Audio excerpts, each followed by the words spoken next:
আসসালামু আলাইকুম ওয়া রাহমাতুল্লাহি ওয়া বারাকাতুহু। কেমন আছেন আমার আদরের কলিজার টুকরা আপুরা? আল্লাহ সবাইকে ভালো সুস্থ রাখার তৌফিক দান করুন, এই দোয়া সবসময় করছি এবং আপনাদের দোয়া আশীর্বাদে আমিও ভালো আছি আলহামদুলিল্লাহ।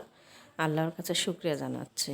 আপুরা, আজকে আমি গাছের সিম ও নতুন আলু দিয়ে টমেটো দিয়ে আমি রান্না করব। তো এখানে আমি টমেটো কেটে রেখেছি, এটা গাছের নয় কিন্তু সিম আমাদের গাছের, আর নতুন আলু কিনে আনানো। তো আমি এখন টমেটো, নতুন আলু, সিম দিয়ে রান্না করব। চলুন রান্না করানো যাক। তো আপুরা, আমি কড়াইয়ের মধ্যে কাঁচামরিচ ও পেঁয়াজ দিয়ে দিলাম। এবার আমি চুলাটা অন করে দেব। বিসমিল্লাহির রহমানির রহিম। চুলাটা অন করে দিলাম।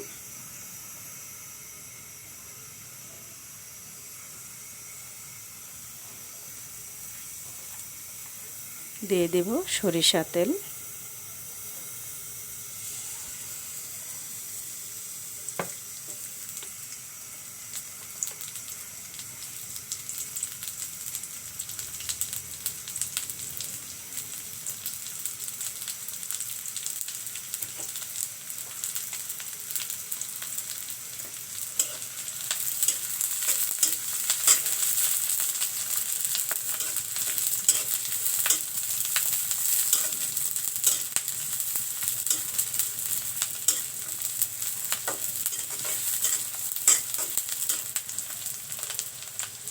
আমি একটু হালকা করে পেঁয়াজ ও কাঁচামরিচ ভেজে নেব।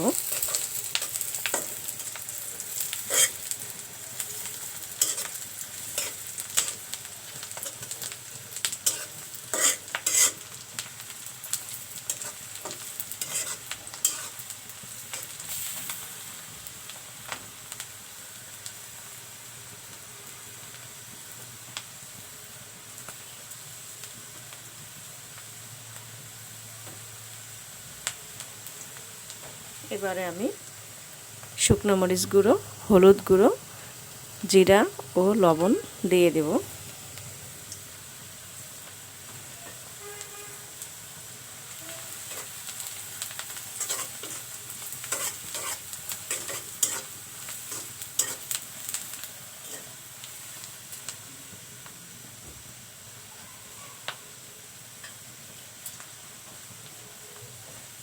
সিম ও নতুন আলু কাটানো আমি দিয়ে দিচ্ছি।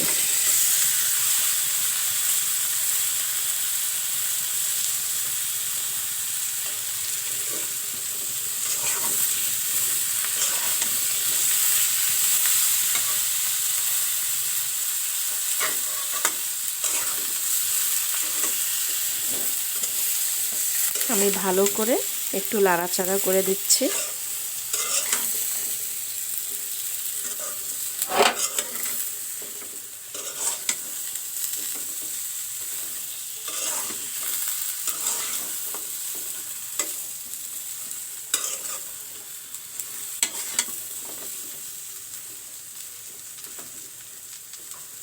এবারে ঢেকে দিয়ে একটু কষিয়ে নেব।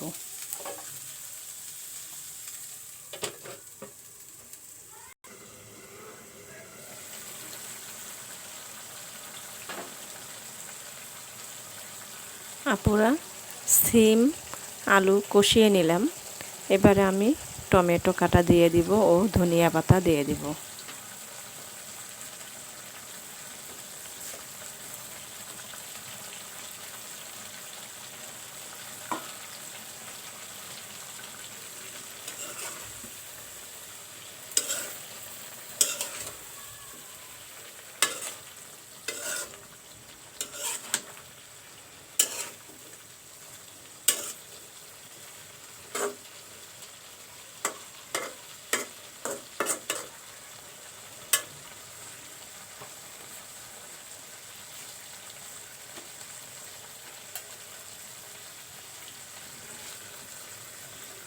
ধনিয়া পাতা আমি দিয়ে দিলাম উপরে।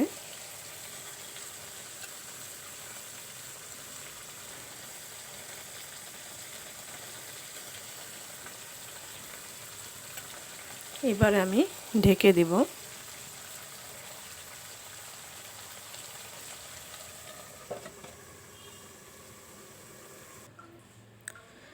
আপুরা নামিয়ে নিয়ে আসলাম টমেটো, নতুন আলু ও গাছের সিম দিয়ে রান্না তরকারি।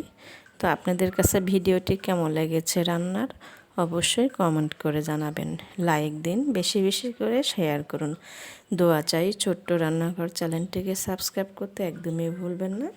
যারা নতুন আপুরা দেখছেন পাশে বেল বাটনটি ক্লিক করে আমার ভিডিওর পাশেই থাকবেন। সবাই ভালো থাকবেন, আল্লাহ আপনার পরিবার পরিজনকে নিয়ে সুস্থ রাখার তৌফিক দান করুন, এই দোয়া কামনা করে রেখে দিচ্ছি।